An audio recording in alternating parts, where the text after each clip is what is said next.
సనాతన ధర్మం అంటేనే ఎప్పటి నుంచో ఉన్న ధర్మాలను ఫాలో కావడం.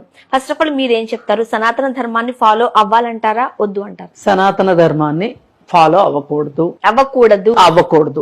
ఎందుకు అవ్వకూడదు కూడా చెప్తాను నేను. ఒకటి గమనించండి, ఈ రోజుకి దేవదాసి వ్యవస్థ ఉంది.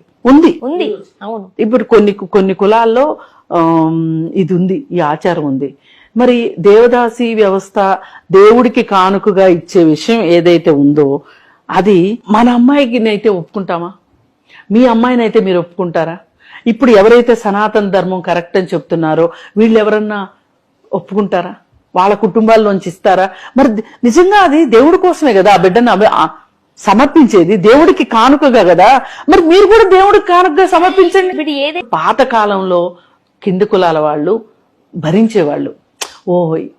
మన జీవితాలు ఇంతే కావచ్చు, మనం అక్కడ పుట్టాం కాబట్టి మన బతుకులు ఇంతే కావచ్చు అని వాళ్ళు దానికి అలవాటు పడిపోయి దాన్ని వ్యతిరేకించే శక్తి లేక భరించేవాళ్ళు.